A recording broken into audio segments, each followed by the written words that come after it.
پاکستان کو کیسے برباد کیا گیا، ضرور پڑھیں۔ ایک بادشاہ کا گزر ایسے علاقے سے ہوا جہاں لوگ سیدھا نہر سے ہی پانی لے کر پیتے تھے۔ بادشاہ نے حکم دیا عوام کی سہولت کے لیے ایک گھڑا بھر کر رکھ دیا جائے تاکہ ہر چھوٹا بڑا سہولت کے ساتھ پانی پی سکے۔ بادشاہ یہ کہہ کر آگے بڑھ گیا۔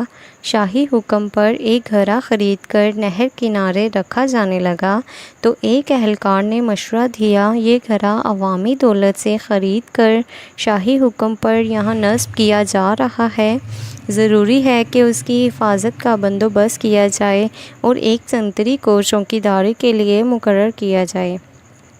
سنتری کی تعیناتی کے حکم ملنے پر یہ قباحت سامنے آئی کہ گھڑا بھرنے کے لیے ماشکی کا ہونا ضروری ہے اور ہفتے کے 7 دن صرف ایک ماشکی یا ایک سنتری کو نہیں پابند کیا جا سکتا۔ بہتر ہوگا کہ 7 سنتری اور 7 ہی ماشکی ملازم رکھے جائیں تاکہ باری باری کے ساتھ بلا تعطل یہ کام چلتا رہے۔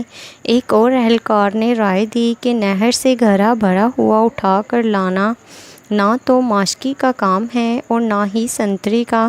اس محنت طلب کام کے لیے 7 بار بردار بھی رکھے جانے چاہئیں جو باری باری روزانہ بھرے ہوئے گھڑے کو احتیاط سے اٹھا کر لائیں اور اچھے طریقے سے ڈھکنا لگا کر بند کر کے رکھیں۔ ایک اور دور اندیش منصب نے مشورہ دیا کہ اتنے لوگوں کو رکھ کر کام منظم طریقے سے چلانے کے لیے، ان اہلکاروں کا حساب اور تنخواہوں کا نظام چلانے کے لیے منشی محاسب رکھنے ضروری ہوں گے، اکاؤنٹنگ کا ادارہ بنانا ہوگا، اکاؤنٹنٹ متعین کرنا ہوں گے۔ ایک اور ذو فہم اہلکار نے مشورہ دیا کہ یہ اسی صورت میں یقینی بنایا جا سکتا ہے کہ ہر کام اچھے طریقے سے چل رہا ہے تو ان ماشکیوں، سنتریوں اور بربادیوں سے بہتر طریقے سے کام لینے کے لیے ایک ذاتی معلومات کا ایک شعبہ قائم کرنا پڑے گا۔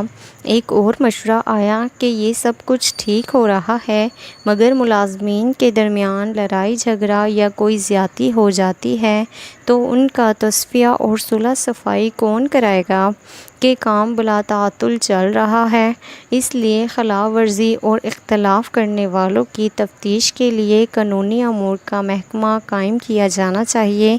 ان سارے محکموں کی انشاء کے بعد ایک صاحب کا یہ مشورہ آیا کہ اس سارے انتظام پر کوئی ہیڈ بھی مقرر ہونا چاہیے۔ ایک ڈائریکٹر بھی تعینات کر دیا گیا۔ سال بعد بادشاہ کا اپنی رعایا کے دورے کے دوران اس مقام سے گزر ہوا تو اس نے دیکھا کہ نہر کنارے ایک عظیم الشان عمارت کا وجود آ چکا ہے جس پر لگی روشنیاں دور سے نظر آتی ہیں۔ عمارت کا دبدبہ آنکھوں کو خیرہ کرتا ہے۔ عمارت کی پیشانی پر نمایاں انداز میں وزارت انتظامی امور برائے گھرا کا بورڈ لگا ہوا ہے۔ بادشاہ اپنے مصاحبین کے ساتھ اندر داخل ہوا تو ایک الگ ہی جہاں پایا۔ عمارت میں کئی کمرے، میٹنگ روم اور دفاتر تھے۔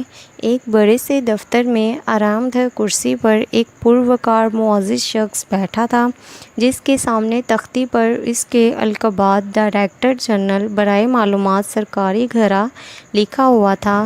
بادشاہ نے حیرت کے ساتھ اپنے وزیر سے اس عمارت کا سبب اور اس عجیب و غریب محکمہ کے بارے میں پوچھا جس کا اس نے زندگی میں نام بھی نہیں سنا تھا۔ وزیر نے جواب دیا، حضور یہ سب آپ ہی کے حکم پر ہوا ہے۔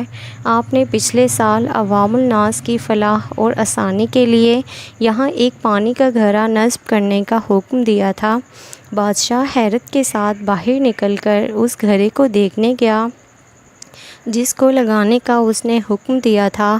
بادشاہ نے دیکھا کہ گھڑا خالی اور ٹوٹا ہوا ہے اور سامنے ایک بورڈ لگا ہے، گھڑے کی مرمت اور بحالی کے لیے اپنے عطیات جمع کرائیں۔ من جانب وزارت انتظامی امور برائے گھرا تھے۔ پاکستان کو برباد کرنے کی وہ کہانی جس پر عوام نے آنکھیں بند کیے رکھی ہیں۔ پاکستان دولخت ہو کر ٹوٹ گیا لیکن ہماری مجرمانہ خاموشی نہ اس وقت ٹوٹی نہ آج، ذرا سوچیے گا۔ اچھی کہانیوں کے لیے سبسکرائب کریں۔